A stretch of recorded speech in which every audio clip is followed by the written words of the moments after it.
Olá, ouvintes e telespectadores. Estamos aqui com mais um episódio do MMD Talk, o seu podcast de direito, atualidade e empreendedorismo.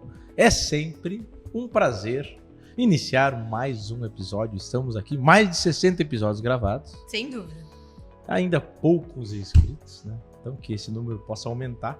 Nós tivemos aí recentemente a declaração do Jonas Fomer aqui de que, de alguma forma ou de outra, o podcast atraiu. Ele teve esse acesso. Ele teve esse acesso. Então, isso que nos interessa. Eu sou o Gustavo Marques. Podes me encontrar no Instagram, @GutoRMarques. Sou pai do Rafa, pai do Martim, colorado, ex-patinador. Host deste projeto. Host Atualmente desse projeto. host. Aqui provisoriamente ocupando a cabeceira da mesa, que é dedicada ao platinado Jaime Matos. Um abraço, Jaime, infelizes estamos aqui com a sua ausência. Que Faltou tu dizer que tu é um apreciador de vinhos.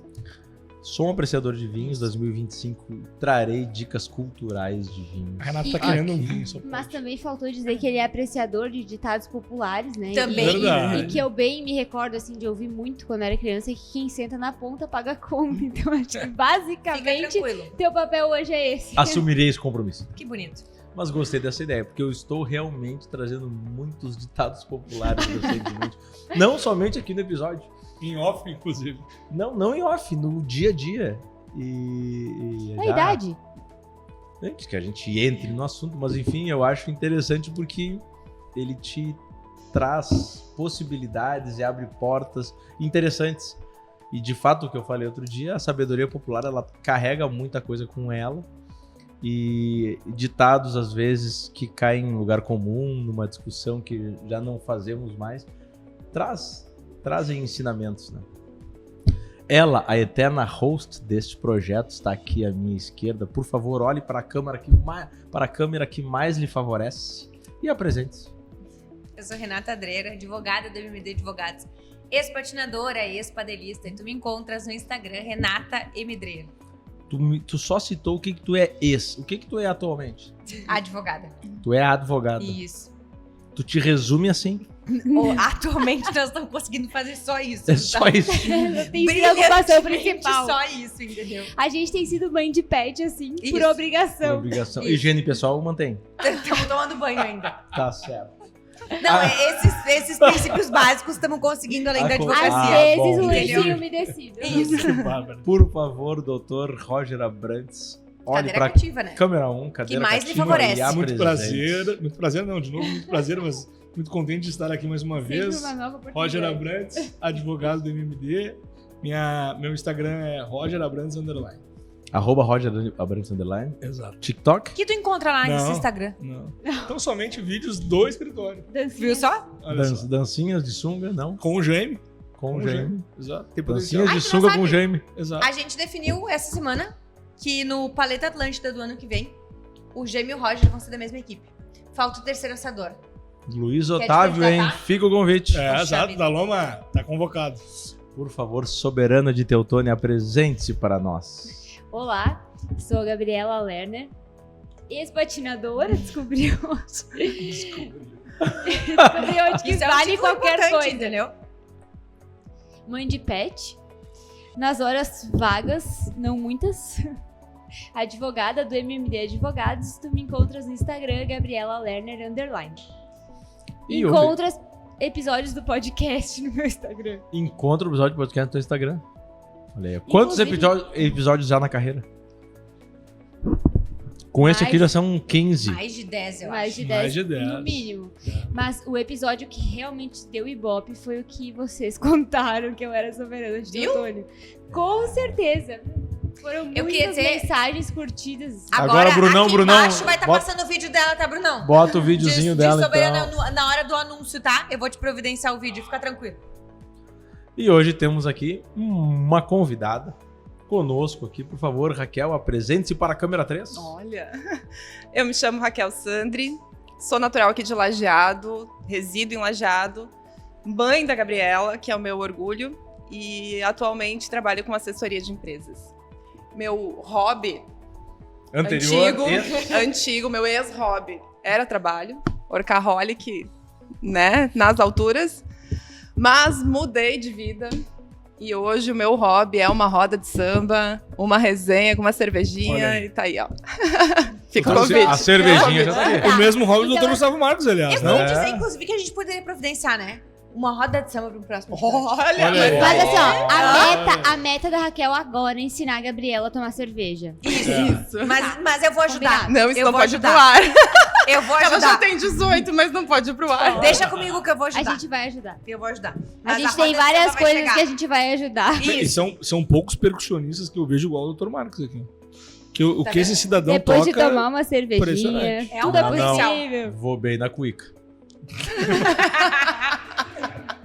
Falando então da roda de samba e também de uma cervejinha para acompanhar, fazer um merchan aqui da Veterana Cerveja Artesanal, @veterana cerveja artesanal. Siga lá no Instagram. @Bruno Schneider UB, que nos leva em qualidade de áudio e vídeo para você. Né? O nosso Bruninho. O Bruninho aqui de Lajeado, CrossFit, por favor. Concentrado hoje. Concentrado Deixou de ser hoje. o Brunão para Deixou de ser ser o o Bruno. Brunão. E também siga lá o Instagram do escritório, @mmd_advogados, www.mmdadvogados.com.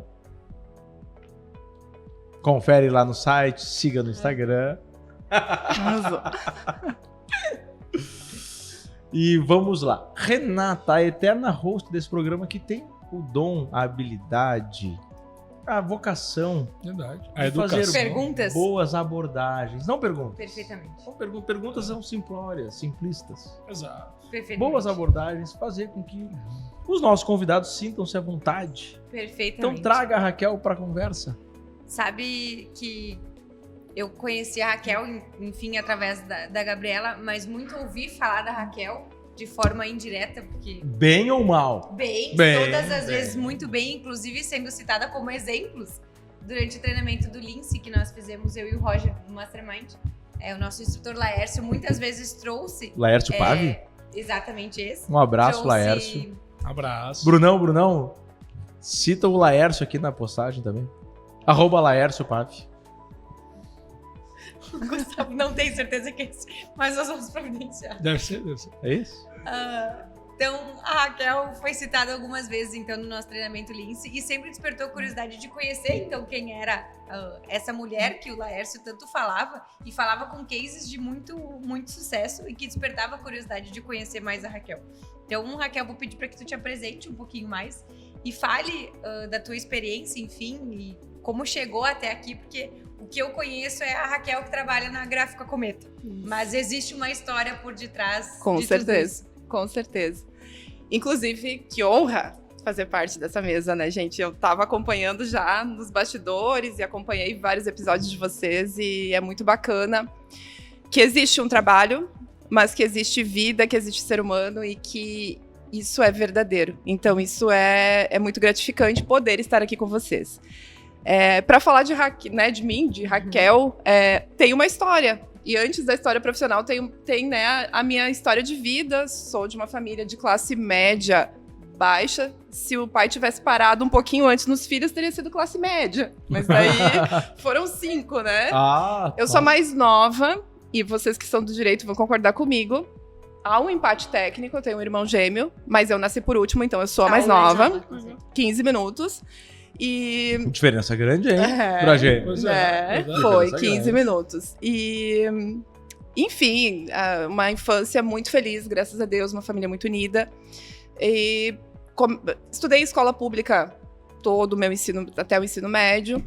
Quando fui para a faculdade, não sabia o que eu queria. Mas eu tive uma escola que começou antes da faculdade, que foi a oportunidade que eu tive de trabalhar numa empresa de grande porte. E é muito interessante que antes de começar nessa empresa, eu já tinha passado por 3 ou 4 empregos. Ramo do comércio, serviços, 1 ano, 1 ano e meio. Nem dava tudo isso, às vezes, 6 meses. E quando eu tive a oportunidade de entrar na indústria, eu fui emprestada. Eu trabalhava no ramo de serviços e tinha uma necessidade nessa indústria de fazer uma substituição de férias, porque a empresa estava com alta demanda e não tinha como trazer ninguém de outro setor. E aí eles me convidaram para ir fazer essa substituição com 18 anos. Quando eu tive acesso à indústria, eu entendi que a minha vida seria na indústria, com certeza, sim. Eu tenho uma paixão pelo ramo industrial. Trabalhei como substituta, né? Emprestada, não emprestável, né? É importante citar. E no transcorrer dessa substituição, eu tive a oportunidade de ficar, porque, olha como já lá atrás ligava no ramo do direito, né? Uma das telefonistas, porque eu fui para lá para ser telefonista, foi para o intercâmbio fora do país pelo curso de direito. E aí abriu a vaga dela dentro da empresa, tive a oportunidade de ficar e atuei. E eu permaneci nessa empresa por 13 anos e foi uma escola para mim. É muito interessante o que tu traz de reflexão com relação à indústria, né? Agora pensando, assim, me recordo de quando eu era criança, que tinha uma indústria perto da minha casa, e eu sempre via aquelas pessoas indo trabalhar e, né, uma grande quantidade de pessoas que iam e voltavam todos os dias, e nunca me fiz essa reflexão de como que funciona uma indústria até trabalhar em uma indústria. E eu me recordo, assim, dos primeiros meses do quanto foi surpreendente para mim. A forma como é organizada a indústria, eu nunca tinha parado para pensar, e talvez muitas pessoas não parem para pensar na organização que existe por detrás disso, para que as coisas aconteçam de forma muito coordenada. Eu me recordo que o que mais me chamou a atenção foi o fato de as pessoas terem horários escalonados para entrar, para que a indústria comece aos poucos, e aí a última parte lá da operação vai começar por último, porque é o tempo exato de a operação chegar ali. Então é uma organização muito grande que envolve muitas etapas, enfim, então é realmente fantástico, assim, fazer essa análise e trabalhar, né? Quem teve a oportunidade de trabalhar com a indústria de alguma forma vai entender do que a gente está falando. É exatamente isso. E aí, nessa oportunidade, eu tive acesso a diversas áreas da empresa, conhecimento, treinamento, desenvolvimento, enfim, foi a minha faculdade de vida. E eu me recordo de 2 momentos bem específicos que aconteceram lá dentro da empresa. Porque na minha concepção de menina nova, eu sabia que eu tinha uma destreza para trabalhar com pessoas, eu queria muito isso e eu queria recursos humanos, mas a gente está falando lá de 2002, 2003. As faculdades, inclusive aqui na região, era administração, ciências contábeis, então não tinha exatamente recursos humanos. Hoje tem, mas não tinha recursos humanos especificamente na época. Isso é uma coisa que me chama muita atenção, que quando eu fui escolher a graduação, para mim, recursos humanos nem existia. Exatamente. Como na minha família não tinha ninguém relacionado à área, não tinha ninguém que trabalhava em empresa, assim, maior, enfim, para mim não era uma coisa que existia, foi algo que eu descobri quando eu entrei em uma indústria. Então, olha como era algo tratado de uma forma totalmente diferente. Exatamente. Né? E aí, com essa evolução, eu comecei na administração. Não era ciências contábeis, não era exatas, então eu queria algo, né, que fosse mais para a linha de humanas. E aí eu comecei a administração.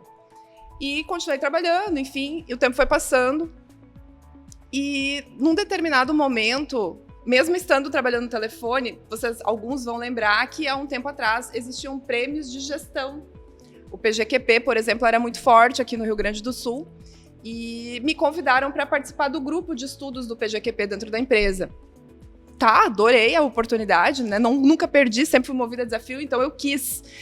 E eu cheguei cedo. Eram 4 dias de treinamento, 36 horas de treinamento, cheguei cedo. E naquele momento, como eu já estava como telefonista, eu tinha muito tempo ocioso, eu ficava lendo o quadro, né, de missão, visão e valores da empresa que ficava atrás da minha mesa. E nas minhas horas vagas. E tinha exatamente uma frase na metade, né, da missão da empresa que eu lia, mas eu não entendia. E os dias iam passando e aquilo ia ficando, e eu lia, mas eu não entendia. E eu ou achava que entendia.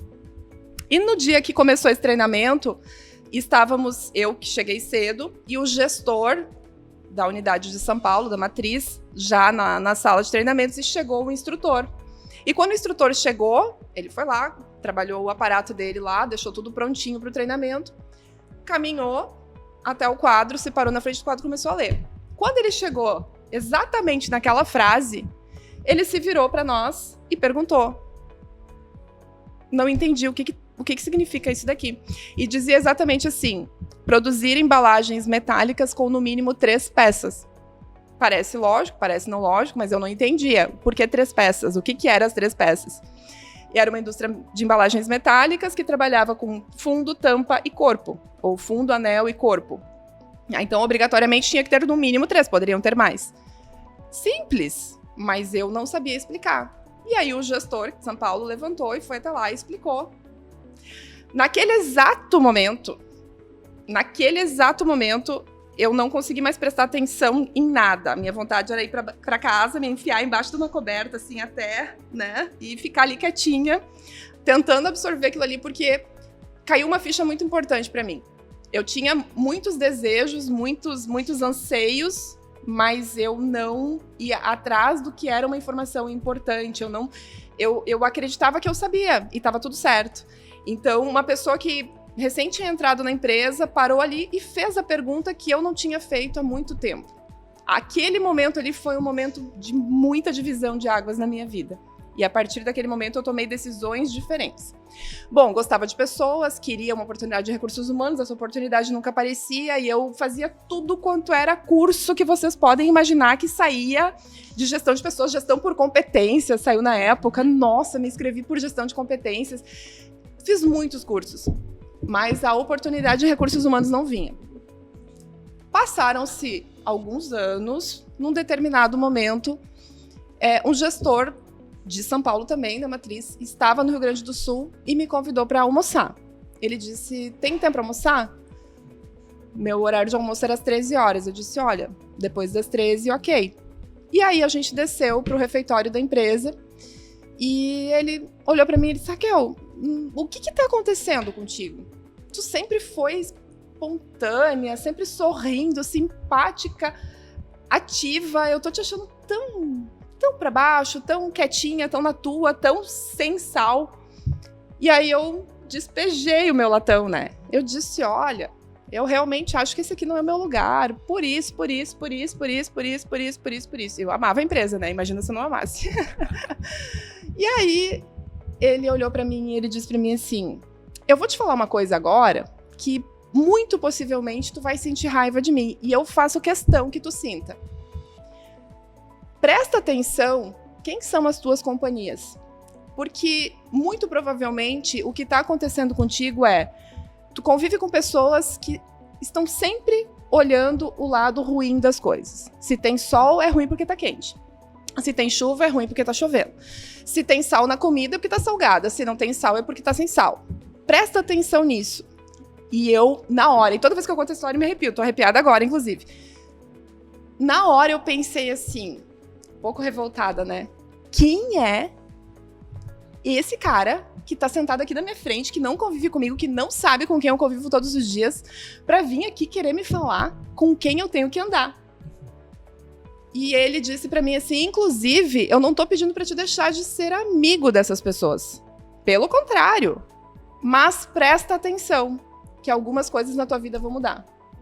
E a partir desse momento, eu saí desse almoço, assim, pior do que eu tinha entrado, num primeiro momento.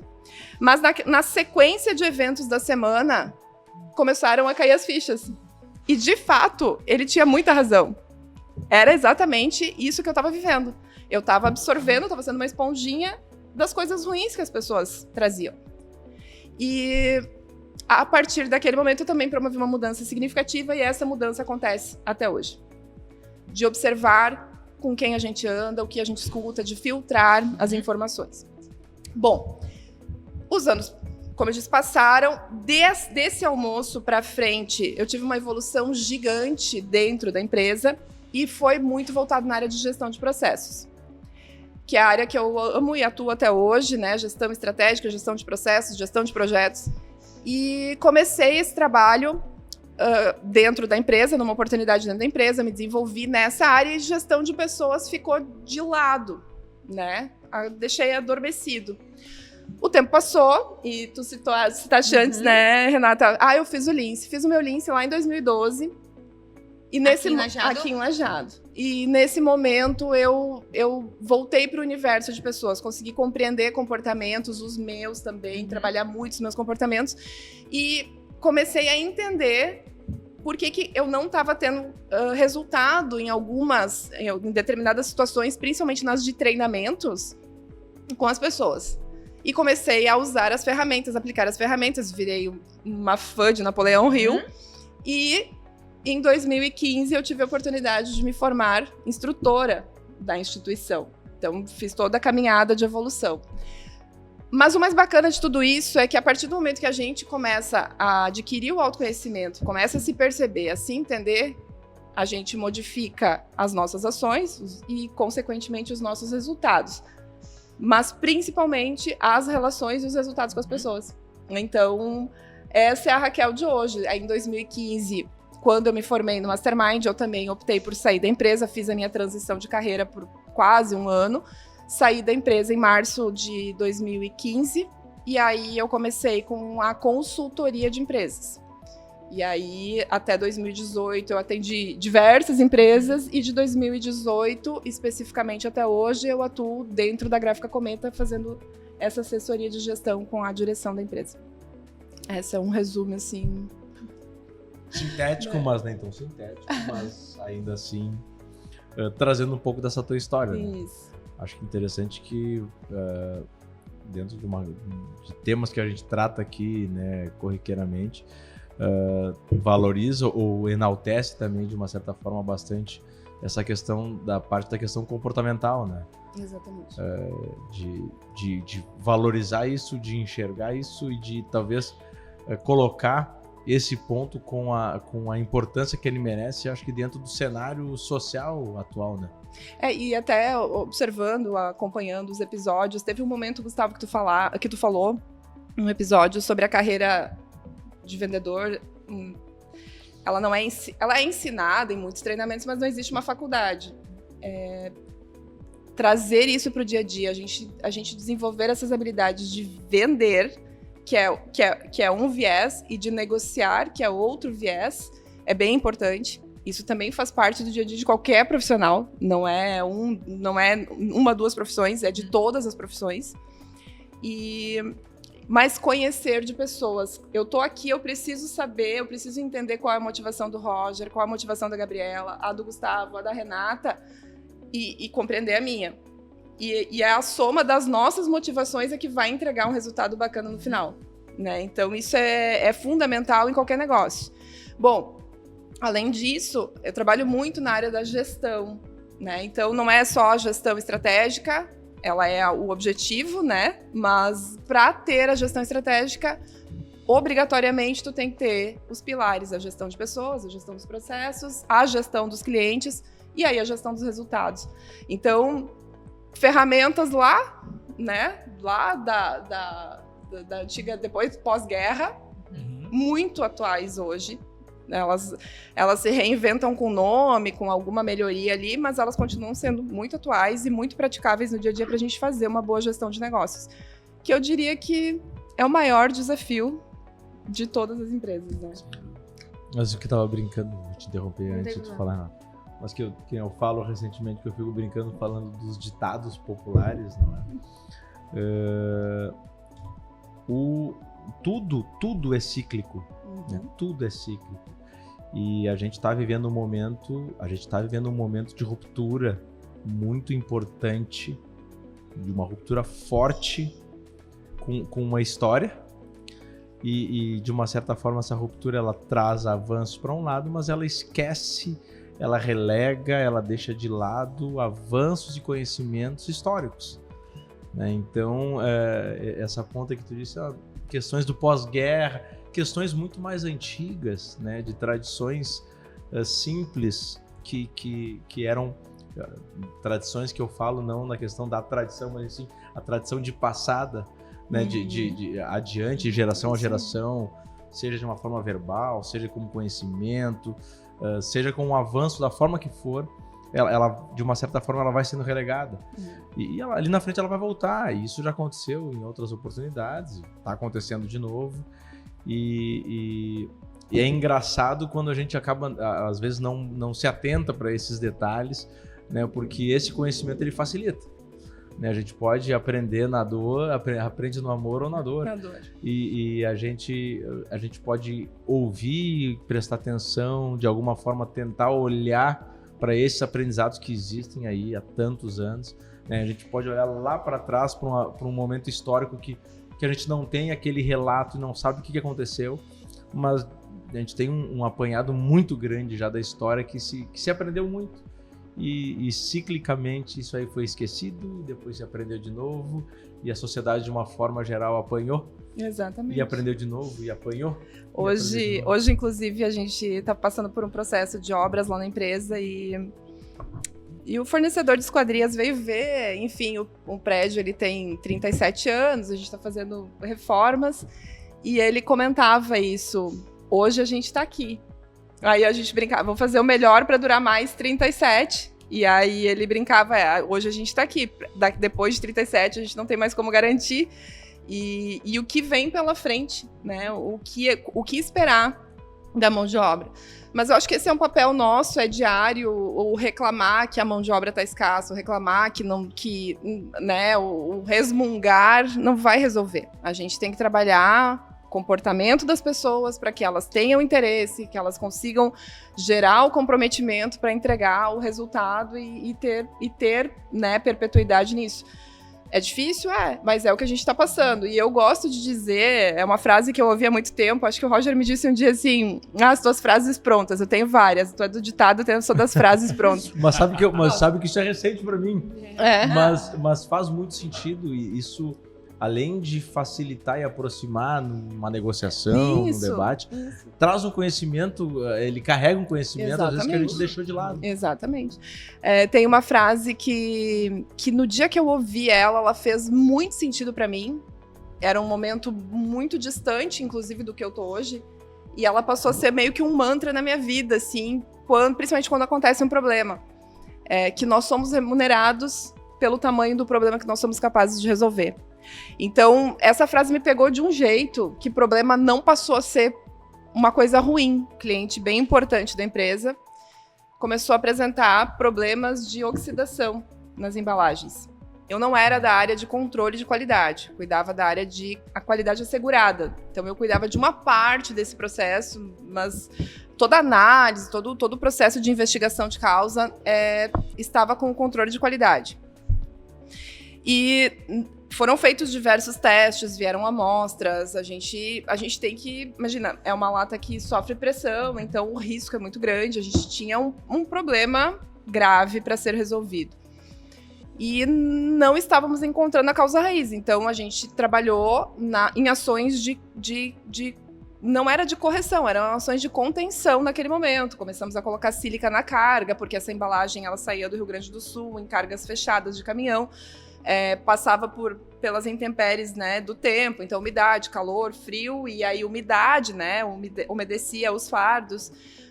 Colocamos sílica nas cargas, a gente fez diversas ações, inclusive o controle de qualidade, que era coordenado por um colega, tomou ações várias ações de processo, círculo de ONU, acompanhamento com mais restrição, com a amostragem maior, né, de processo. Mas a gente estava tratando, mas não tinha chegado na causa raiz. Bom, aí a gente teve que montar um plano de ação para correção e essa é uma multinacional e os representantes dessa multinacional vieram para o Rio Grande do Sul para que a gente fizesse a apresentação do plano. Na noite que antecedia, aconteceu um imprevisto de saúde na família do colega que faria a apresentação. E eu tive que assumir a bronca. Então, eu estava acompanhando, mas eu não era a responsável pelo projeto. Mas estava acompanhando. E aí eu fiz a apresentação. O primeiro grande momento dessa apresentação, assim, que também fica gravado pro resto da vida, é que apresentei todas as ferramentas que a gente implementou, os resultados que a gente estava tendo, mas que a gente ainda não tinha chegado na causa raiz, enfim, fiz toda a apresentação. E aí eu apresentei algumas ferramentas do Lean Manufacturing como projeto. E o gestor do cliente, né? O representante deles do Brasil, e existiam outros representantes, me questionou, parou a apresentação, levantou a mão e me fez uma pergunta. Aí ele me perguntou assim... Ele fez uma explicação e uma pergunta, né? Ele fez uma explicação do que era o Lean, que era uma filosofia, e por que eu estava apresentando como um projeto. E aí, então, muito rapidamente, né, e fazia sentido também, é que naquele momento era um projeto, a gente estava testando, era tryout, a gente não tinha ainda resultados mensurados, acompanhados, analisados por muito tempo para poder dizer. Então ainda era um projeto. E essa resposta rápida me deu a oportunidade de ir para a planta do cliente. Eles fizeram um convite para que a gente fosse até a planta para fazer um treinamento de Lean, porque eles estavam bem avançados, né, na implementação da filosofia Lean dentro da fábrica deles. E eu tinha a oportunidade de levar mais 2 pessoas comigo.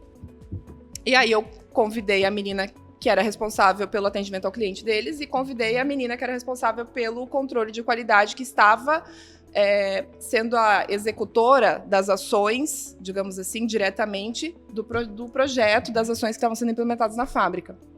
E a gente foi, mais 2 colegas de São Paulo também foram para essa visita técnica, e a gente passou um dia de treinamento, só que era um dia bate-volta, assim, vai de manhã, volta no final da tarde.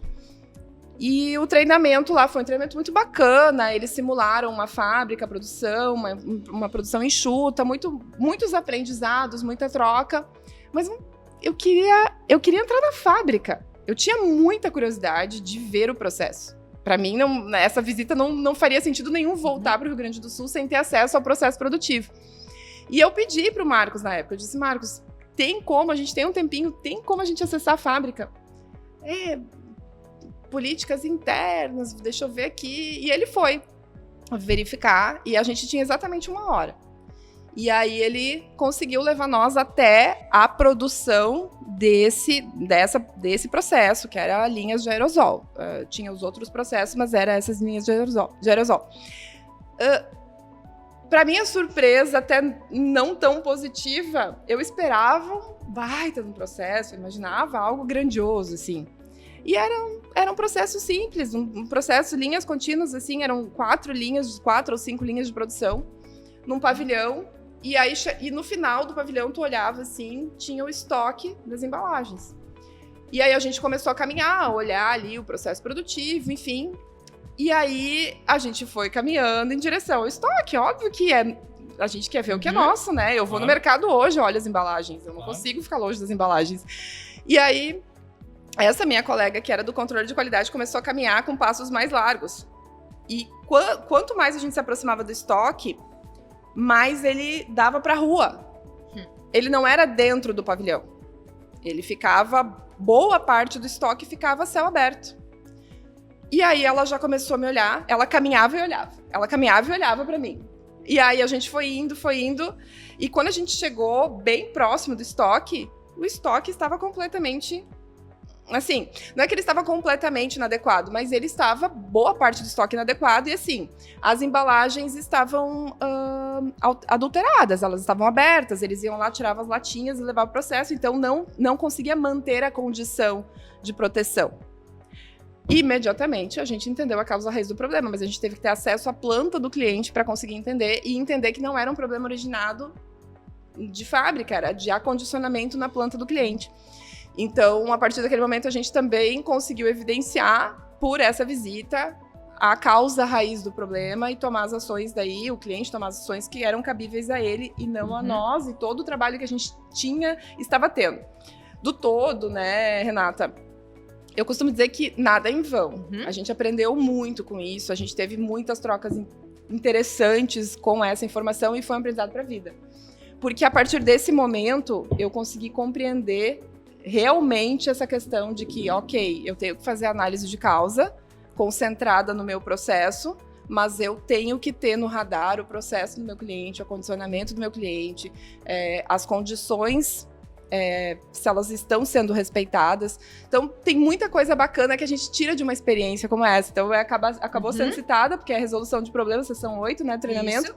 E o Laércio cita toda vez porque para ele foi marcante, para nós também foi, porque a gente investiu valores significativos para resolver esse problema.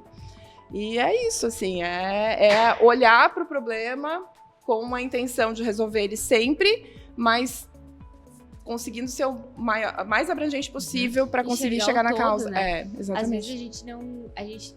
Claro, e nessa história a gente vê, né? Vocês empenharam muita energia e se empenharam muito em resolver o problema e ele não estava onde vocês estavam olhando, apesar de estar olhando para o que parecia ser o todo, né? E uma empresa, digamos assim, que tem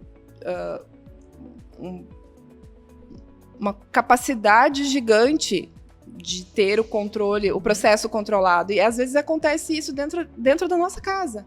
A gente tem um processo, a gente tem um controle de algumas coisas, mas de repente uma está passando desapercebida, a gente não vê. Então, o acondicionamento, o estoque não estava ok. O resto todo, eles estavam fazendo um baita trabalho, né? De melhoria contínua, enfim. Mas o estoque não estava na condição ideal. Então. E sabe que isso que tu fala, né, é algo que a gente trabalha muito no direito e eu imagino que seja algo que tu também trabalha muito na consultoria, né, que acaba, às vezes a visão de fora de uma situação faz com que tu enxergue coisas que, às vezes a pessoa tá lá, né, a empresa tá lá trabalhando daquela forma e tentando resolver situações, problemas, enfim, que às vezes é difícil de enxergar estando dentro, né? E às vezes quem vem de fora... O envolvimento emocional, ele afeta muito a resolução de problemas. Eu brinco, eu costumo dizer...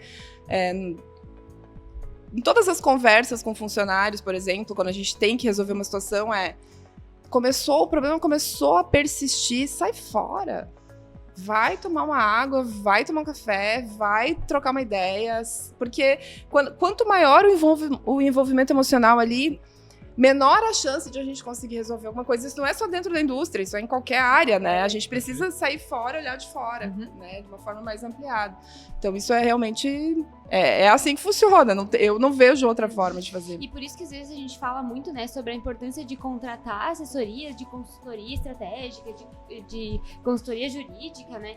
Porque justamente, às vezes, o que a gente sempre fala, né? O empresário, ele tá ali para trabalhar com o que é a especialidade dele, para trabalhar com aquele produto, com aquele mercado, e precisa buscar, às vezes, consultorias de fora, para que venha uma visão de fora, para auxiliar na administração daquele negócio, que sozinho, às vezes, vai ser um caminho muito mais longo, né? Isso aí. Então, é muito interessante essa análise que nem tu falou, né? De conseguir ir lá, fazer a visita. Não é simples acessar a planta de empresas, né? Pra tu fazer essa visita e ter essa experiência. E abrindo parênteses, né? Uma coisa que eu sempre digo, sempre que tem a oportunidade de fazer essa visita é muito importante, né? Eu tive a oportunidade de fazer visita em 2 frigoríficos diferentes, né? Trabalhava com isso e visitar um frigorífico de uma forma diferente de trabalho e como isso foi surpreendente pra mim, assim, que eu já imaginava eu conseguir ser surpreendida totalmente visitando a segunda planta. Então, essas são experiências que dificilmente a gente tem a oportunidade de ter, mas que são, assim, engrandecedoras, né? Então, às vezes, essa visão, às vezes tendo as visões de outros tipos de empresa, de outros tipos de negócios, enfim, às vezes a gente consegue ter uma ideia totalmente diferente, né? Com certeza. Do que fazer. Eu acho que dentro dessa linha do que tu comentou, fazendo também um gancho com esse relato desse case da Raquel, né? É interessante porque tu traz uma visão de fora, né? Ou tu tem uma consultoria, seja da consultoria que for, falar aquela questão de trazer um bom senso, de trazer uma visão diferente. Tu tem o contato, o conhecimento, a experiência, a vivência, talvez não de tantos anos, mas a experiência de viver outros processos e de enxergar outros processos que tem o seu êxito, né? Cada um tem a sua forma, cada um tem a sua verdade, vamos dizer assim, mas tem o seu êxito. Então tu vai trazer uma experiência ali que tu vai agregar. Então, e daí, isso é um mérito de uma consultoria, seja ela jurídica, seja uma consultoria industrial, seja uma consultoria de tu conseguir melhorar os teus processos produtivos. Só que tu vai conseguir engrandecer sempre trazendo uma experiência diferente e enxergando algo diferente que pode ser feito. Exatamente. Porque tu colocou com um vínculo emocional como problema, né? Mas quando a gente tá tão imerso naquele cotidiano, a gente já não enxerga mais alguma alternativa.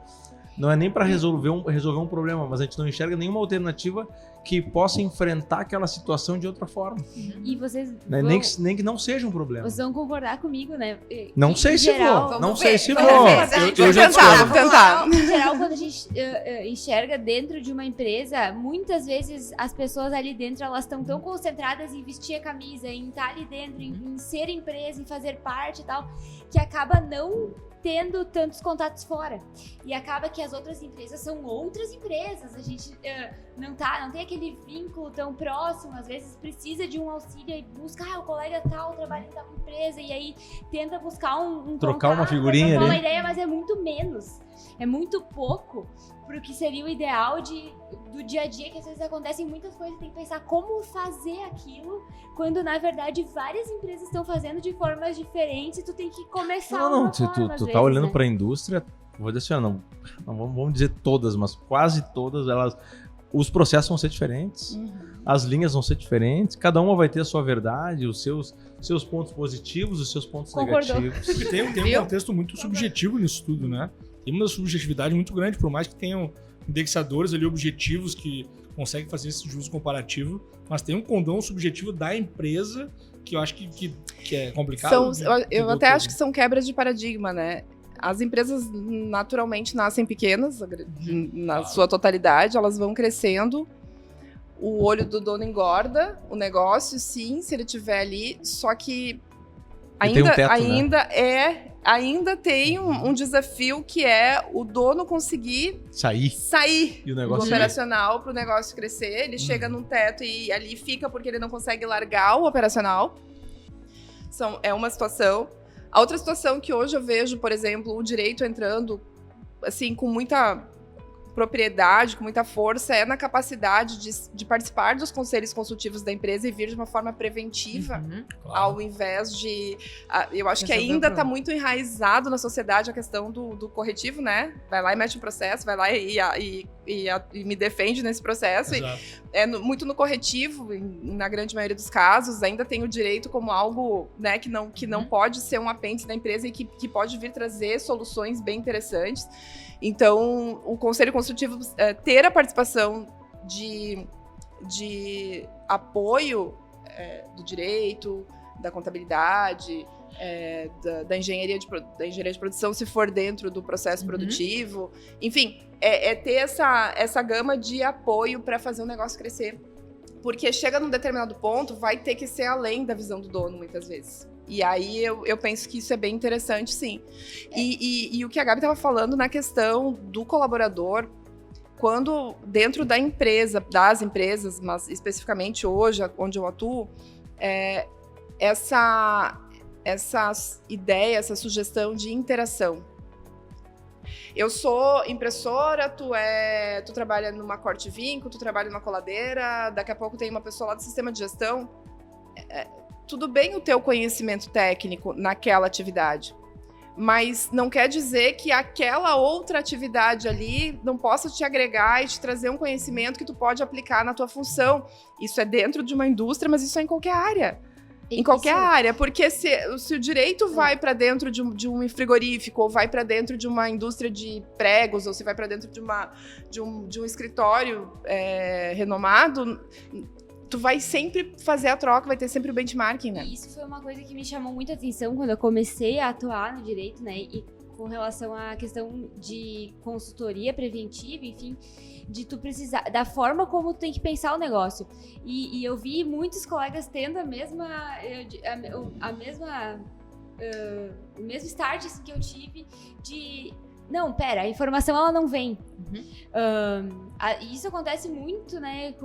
Chega um cliente ali com um cheque e tu vai fazer a cobrança daquele cheque. Ele te entrega uma parte da informação e a outra parte tu que descobre. Tu não recebe a informação completa. Numa empresa, tu não vai... Ninguém vai vir te dizer, funciona assim, assim, assado. Tu tem que ir imaginando, criando aquilo e trabalhando em cima disso. Nesse aspecto, especificamente, eu gosto de citar a própria evolução que a gente teve dentro do processo da gráfica, por exemplo. Nós criamos um processo, um controle de processos interrelacionado. Essa questão de... eu não fiz porque eu não recebi informação. Eu não fui adiante, ou eu fiz errado porque me passaram errado. Eu não tenho culpa, né? A terceirização, ela existe desde lá de Adão e Eva, então a gente nem vai entrar, né, nessa questão.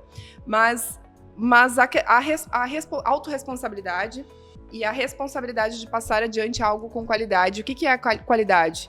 Nada mais é do que entregar a especificação do cliente. Então, assim... Qualidade é relativo para mim, para ti é relativo. Agora, se existe uma especificação, ela precisa ser entregue. E o maior desafio naquele momento, lá atrás, em 2016, quando eu entrei na Gráfica Cometa especificamente, era as áreas, as pessoas, os setores compreenderem que nós tínhamos uma obrigação única de entregar a especificação técnica do cliente. E entregar isso com excelência. Excelência reduzindo custos, melhorando produtividade, tendo esse conhecimento disseminado dentro da empresa, enfim. E a gente conseguiu mapear os processos da empresa, desde o recebimento do pedido até a logística, né, até a embalagem e entrega da carga, de forma interrelacionada. Então, assim, eu começo o meu processo lá no comercial, ele vai adiante. Se na etapa adiante ele tiver errado, volta para o comercial. Vai para a pré-impressão. Se na pré-impressão tiver erro do PCP, volta para o PCP. Ou eu assumo o filho dali para frente, se eu não vi o erro passa a ser meu, ou eu devolvo para quem errou, refazer e aprender com o erro. Então, a gente ficaria horas aqui falando dos desafios que foi a implementação desse controle de processo lá em 2016, mas em 2018... segundo semestre, quando a gente começou a ter resultado, efetivamente, quando a gente conseguiu realmente conscientizar os colaboradores, a empresa deu um salto nos resultados. Então, isso é importante, porque daí tu trabalha a autorresponsabilidade. Se eu fui negligente ao fazer a inspeção do processo anterior, eu vou ter que assumir o erro. Não tem mais essa de fulano me entregou errado, Beltrano, eu só fiz porque o Beltrano... Eu só fiz porque não tinha informação, não tem informação, vai atrás. Então, tu elimina a terceirização da culpa, né? Tu começa poxa, eu tenho que fazer. Se eu não tenho informação pronta aqui, eu vou em busca dela, eu vou ver com o meu gestor imediato quem vai me entregar essa informação, e aí eu não passo adiante também, não me responsabilizo, porque, poxa, eu não consigo ir adiante aqui, me ajuda? Então, a gente mudou bastante a cultura organizacional da empresa. É uma mudança de cultura. Uma mudança de cultura. Exato. E ela não é rápida. Não. Até porque a gente já sabe, né? Mudança é superficial e rápido. Uma mudança nunca... Ela dificilmente se sustenta. Precisa passar por um processo de transformação. Então, a transformação, ela é lenta. Ela realmente é profunda, mas ela vai ser lenta. Tu não vai conseguir fazer isso do dia pra noite. Essa não inter-relação, exato. Essa inter-relação que tu comentaste dos setores ali, penso que passa por um senso de presença, um senso de estado de consciência dos colaboradores e do todo, né? E como que se implementa isso? Porque aí eu acho que é um condão muito subjetivo. Uma coisa a Renata entender isso, outra coisa é eu entender não isso. existe, né? Exato. Isso é uma mudança de cultura gradativa e aí tu imagina que tu vai ter pessoas que estão na empresa, que entregam um resultado e que entregam aquele resultado, bem ou mal, há muito tempo. 30 anos, Exato. 20 anos, 16 anos, 15 anos, 14 anos, 10 anos, 2 anos que seja. Mas eu sempre fiz assim. Agora vem aqui, vai me dar mais trabalho, porque sim, antes de eu começar meu processo, eu tenho que conferir o processo anterior. Então, eu tô tendo uma atividade de responsabilidade aqui. Para mim poder passar para frente esse processo, eu tenho que fazer as inspeções durante o processo para poder garantir o processo seguinte. É uma mudança é uma quebra de paradigma total. E sim, a gente teve diversas situações. Onde precisa fazer todo esse mapeamento, né, de atividades, enfim, do processo, mas antes de mais nada, quem precisa comprar a ideia sempre é o dono do negócio, não tem outro jeito. Se não vier de cima para baixo, não vai, não vai. Essa regra é básica. Perfeito. Então, não ter resistência, porque a direção, enfim, a organização, ela precisa entender que, num primeiro momento, isso vai ser moroso, isso vai gerar um leve atraso, mas que tem um ganho previsto lá na frente. E é um ganho difícil de mensurar. Talvez fosse fácil. Eu só não imaginava que a gente conseguiria, então, num curto espaço de tempo, fazer essa mudança, né, tão significativa. Hoje a gente trabalha abaixo de 1%, gira em torno de 0,8% de perda de processo. Para quem está dentro da indústria sabe que esse resultado ele é fantástico. Então, e é um processo controlado. Tu sabe, Raquel, que enquanto tu fala, assim, me vem muito o desafio dessa tua posição, que é a questão do olhar do dono e de sair do operacional para poder olhar o negócio, e tu sendo um elo de que vai ligar a gestão da empresa com o operacional e fazer essa engrenagem girar de uma forma em que todos os processos entendam e se encaixem, e também a importância do colaborador entender. Ela tá vindo para somar. Porque ela tá vindo para agregar aqui. É porque daí tu chega lá e começa a falar com o colaborador, e ele começa a te explicar por que aquilo não funciona, por que ele não consegue, por que não dá tempo de fazer aquilo.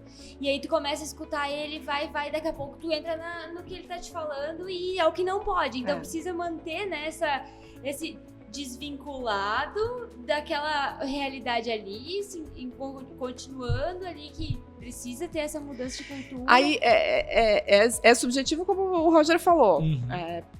O trabalho, ele tem várias frentes, assim. A primeira é entender o processo. A gente precisa realmente compreender o processo. Tu não vai fazer nenhum trabalho, porque daí sim, né, é fácil, as pessoas vão usar as bengalas. Elas vão, é natural. Elas vão dominar o processo de uma forma que tu não consegue, né, sequer rebater. Então eu, por exemplo, trabalho na Gráfica Cometa hoje há 8, vai fazer 9 anos agora em março, que eu presto serviço na Gráfica Cometa. Trabalhei 13 anos numa outra indústria de embalagens também. Do processo, eu conheço porque a gente fala todo dia, mas eu não tenho capacidade técnica de discutir processo, e nem quero ter. E não é meu objetivo ter. Um outro ponto importante que tu comentou antes, a questão ali, a gente estava falando sobre sair fora, né, não ter envolvimento com o problema. Eu evito hoje andar pela fábrica. Mas é uma postura minha. Eu tô atenta a tudo que acontece, eu tô sempre olhando nas câmeras, eu tô atenta, mas eu evito estar envolvida no processo, porque quando eu tô envolvida no processo eu não consigo tomar decisões assertivas. Então, exatamente. Então, esse é um ponto. Outro ponto é que para construir esse processo, a gente levou 8 meses, 9 meses para mapear o processo. Enquanto que a gente estava mapeando o processo, a gente estava ouvindo as pessoas. Não é um trabalho que a Raquel fez, é um trabalho que é uma equipe que fez. Nenhum resultado se dá por uma pessoa só, não existe. Então, existe uma equipe comprometida.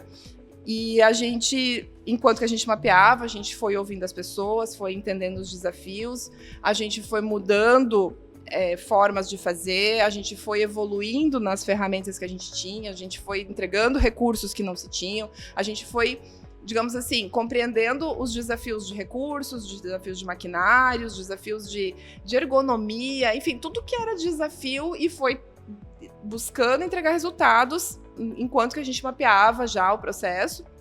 Mapeamos o processo, implementamos os controles. Muita resistência. Mas acho que não só dos colaboradores, mas também dos proprietários do contexto, né? Não. A direção, nós temos... Eu sinto muito orgulho, inclusive eu acho que esse é o ponto, né? Quando tu tem autonomia para trabalhar, já é bom. É ótimo ter autonomia. Agora, quando tu tem o apoio, quando a direção tá ali contigo, tá acreditando, validando, nossa, e isso a gente tem. E a direção está muito próxima. A direção anda na fábrica todos os dias. Eles estão todos os dias no processo. Então, e aí a gente foi construindo. Essa construção acontece até hoje. Por mais que a gente tenha o processo implementado e que tenha gerado muita resistência e gerou, a gente foi provando, evidenciando o quanto ter ele era melhor do que o não ter, porque daí entrava uma reclamação de cliente, a gente tinha lá toda a rastreabilidade imediatamente, a gente conseguia ver, a gente começou a tirar o peso e a pressão do operador. E a gente começou eles começaram a compreender por natureza, alguns por uma pressão mesmo, natural, isso vai acontecer, mas compreenderam. Então, hoje, esse é um processo que funciona... E isso era uma coisa E os clientes, e aí, né, Gabi, só complementando, os clientes reconhecem, porque eles têm agilidade nas respostas hoje, quando eles fazem o contato, a gente tem uma resposta muito rápida. Hoje, olhando o dossiê, digamos assim, de documentação, porque gera uma documentação extensa, quando a gente faz uma rastreabilidade, a gente consegue prontamente saber, não, esse problema é proveniente daqui, só manda ver. A gente errou aqui, falhou, porque acontece. Agora, isso aqui eu evidencio por isso, que não foi gerado aqui, que foi gerado na planta do cliente. Então, N situações que aconteceram depois que a gente consegue... Aí a gente tem o processo controlado, a gente consegue garantir que não é oriundo de dentro do nosso processo, que foi oriundo do processo do cliente. Isso é uma coisa que a gente vê muito, né? Que às vezes o empregado, o operador lá na ponta, às vezes assume uma responsabilidade de uma coisa que não é dele. Que ele não precisaria assumir, que ele poderia levar adiante para quem é o responsável por definir aquilo, por tomar aquela decisão, e ele simplesmente acaba assumindo decisões. E aí ele começa a se frustrar, começa a bater desmotivação, aí ele começa a entender que ele, talvez por ser um funcionário bom, acaba pagando, né, pelos ruins. Então, acaba ficando distribuída a responsabilidade das funções e digamos assim, do teu compromisso de entregar resultado. Bom, né? Como a gente sempre comenta, né? Longe de querer exaurir o tema, mas é quase uma aula aqui hoje. Acho que... Se me deixar, a gente vai. Eu acho que Eu só quero fazer acho que é o primeiro de vários. Eu acho que é interessante, mas eu acho que é interessante porque esse conhecimento ele carrega muita coisa, né? A gente aprender com essa indústria viva que está acontecendo hoje. Então ele carrega muita coisa contemporânea, né? Isso é valioso. Sabe, Raquel, que eu tenho uma pergunta pra fazer que eu tenho certeza que ela poderia ser... Tu vai fazer Não, eu não vou fazer episódio. Porque isso que eu quero dizer, tá? Ela poderia ser tema de um outro episódio e eu já quero deixar aqui... Será? Tá bom. Que eu quero deixar aqui o convite. Tu virar de Trinity de novo? Vou tentar. Tá bom. Que certamente seria debate pra muitas horas de conversa, que é essa questão dos desafios da posição que tu tá e essa essa nova geração que vem entrando no mercado de trabalho e o desafio que é esses processos todos que tu desenvolve e entender essa geração nova que está vindo e fazer com que isso também seja atrativo para essa nova geração e fazer isso também se encaixar nessa grande engrenagem. Então hoje eu vou te deixar um convite pra gente fazer um episódio sobre isso, porque eu tenho certeza que a gente tem muito assunto. Até porque não tem resposta pronta, né? É tema de estudo ainda, ele ainda está em estudo. O desafio não é... Eu não costumo tratar como desafio.